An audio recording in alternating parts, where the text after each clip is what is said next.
Roque ho, alam ko, ano ho ba siya, may info kayo talaga, kasi may mga lumulutang sa social media na nag-deny na ho yung asylum niya, totoo no? Yes, nasa Vienna siya. Meron na kami communication. So, yun siya tatago, but anytime, pwede na namin siya kunin. Ganun ba? So when you say anytime kunin, how soon do we expect it? I'm pretty confident makuha natin sila. Okay, so at least that's good news at may bago tayong aasahan over the next few weeks.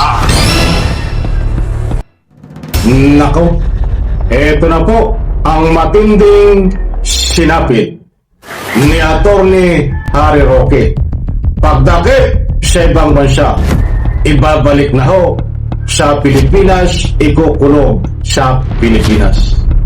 Alright, welcome back to my YouTube channel. I'm Andy's Vlog. Mga kaibigan, nakalimutan nyo na ba itong si Roqueta? Aba, ay medyo matagal na rin hindi nating naitapik ko ito. Di ba ang sabi ko sa inyo, noong isang linggo ay naitapik ko pala ito? At kumalat ho na na-deny ang kanyang asylum na pag-apply sa nasabing country. At ang sabi ko nga po sa inyo, bibigyan ko kayo ng kaunting follow-up dito kung ano na ang nangyari. Kumpirmado ho na na-deny ang kanyang apply na asylum, kaya't kinumpirma rin po ni DILG John B. Cremulya na ibabalik siya sa Pilipinas at ikukulong. Kaibigan, huwag kalimutan isang like sa video na ito. Kung nagustuhan niyo po, please subscribe my YouTube channel. Hindi po ito fake news. Sa wakas. Ay, ito na nga ho. Saan kaya ito ikukulong? Hindi naman siguro ito isasama din sa kasama ni na Marco Bita, ni Jingay, ni Bong Revilla sa flood control. Siguro ay iba ang magiging kulungan ho nito. But anyway, ito mga kaibigan, ang complete details, kumpirmado ho at kinumpirma ni DILG Secretary John B. Cremulya na ito ay ibabalik sa Pilipinas at ikukulong sa CityJet. Ito po, huwag po kayong aalis dahil alam ko, ang dami yung nagbibigay ng anumang public opinion. Kung totoo daw ho ba na talagang ibabalik na? Kung totoo ba na na-deny ang kanyang apply na political asylum? Totoo ho mga kaibigan, kaya't kapag mayroon po kayong pagkakataon, samahan niyo po ako, panuorin hanggang dulo ang vlog na ito para lubos niyo po maunawan. Ito po, pakinggan po natin. Takaw, nangyari na. Ito po si attorney, si Harry Roque ho, alam ko, ano ba siya, may info kayo talaga, kasi may mga lumulutang sa social media na nag-deny na ho yung asylum niya, totoo no? Yes, nasa Vienna siya. Meron na kami communication. So, yun siya tatago, but anytime, pwede na namin siya kunin. Ganun ba? So when you say anytime kunin, how soon do we expect? At saka ano ang progress ngayon, investigation? Human trafficking ang kaso niya. So, we will check again with issuing red warrant para sa kanya, red notice. Once that is issued, then we have available na siya para kunin talaga. Okay, human trafficking. Ito yung kaso pa dito sa Congress, di ba? When he testified, tama ko ba? Related doon? Ay, yun yung kanban ba? Naalala ko, yung Pogos, di ba yung iniimbestiga pa noon nila Senator Sherwin at saka ni Senator Risa? Tama. Kasama sa ano siya, corporate counter of board of directors, parang kaya ano ko din easy yung sa akin yung details, pero para ito.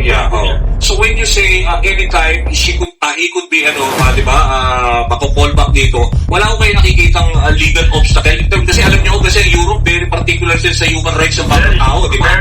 Very difficult to deal with. Kaya nga but very procedural they throw rules along the way. So, yun yung tingin ko nga nagiging parang di ba, somehow yun sinasabi niyo roadblock. Pero for now, you feel you can be successful in getting him to return to the country. I'm pretty confident makuha natin sila. Okay, so at least that's good news at may bago tayong aasahan over the next few weeks. Ito bang si... Yan po mga kaibigan, hindi po tayo nagpapakalat ng mga fake news. Kumpirmado mga mahal kong taga-subaybay, hindi ho ako ang may sabi. Nagbatay lang po tayo buhat dito sa DCMM. Yan po si Danny Binape. Tama, DCMM. Ito po ay ilang araw ang balita na ito na lumabas at mismong actual interview ang ibinahay ko po sa inyo ni DILG John B. Cremolya. Maliwanag mga kaibigan, ang apply na asylum sa nasabing bansa ni Attorney Harry Roque ay na-deny.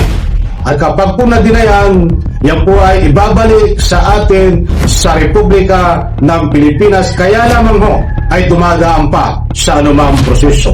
Hindi po natin alam kung kailan po ito babalik, but ang pamahalaan according kay John B. Cremolya, ang DILG Secretary, ay mayroon ng komunikasyon para sa lalong madaling panahon ay ibalik sa Pilipinas si Attorney Harry Roque at nang sa ganun po ikulong sa City Jail.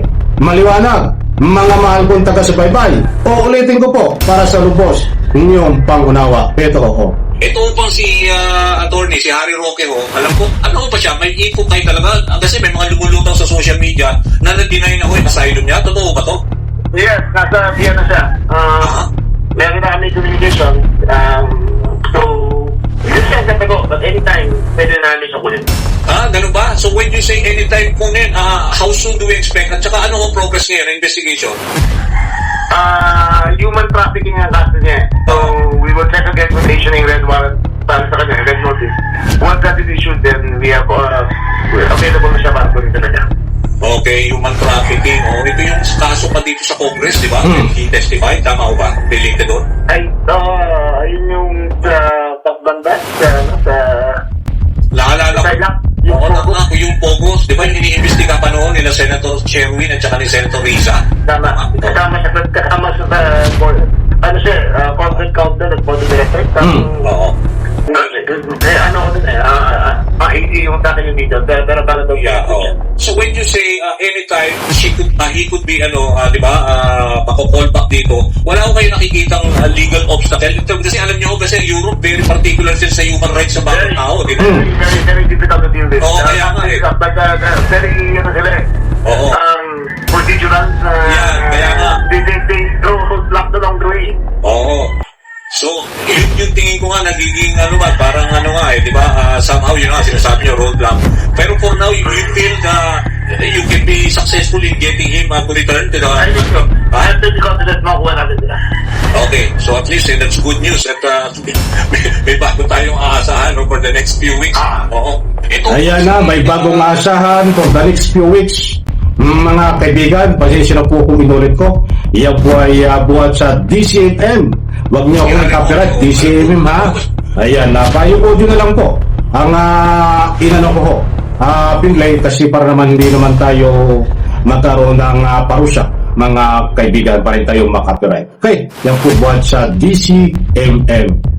Ayan na, disclaimer, DCMM, pahintulot ang paggamit ng inyong voice audio, mga mahal kong taga-subaybay. Diyan po sa report na yan, maliwanag na aabangan po natin ang pagbalik ko sa Pilipinas ni Attorney Harry Roque upang ikulong sa City Jail. Pinoproseso pa raw ang ikangay papilis, pinoproseso pa daw ang mga legal na paraan para sa lalong madaling panahon maibalik sa Pilipinas. Ito si Attorney Harry Roque. Mga kaibigan, ano po ang masasabi niyo?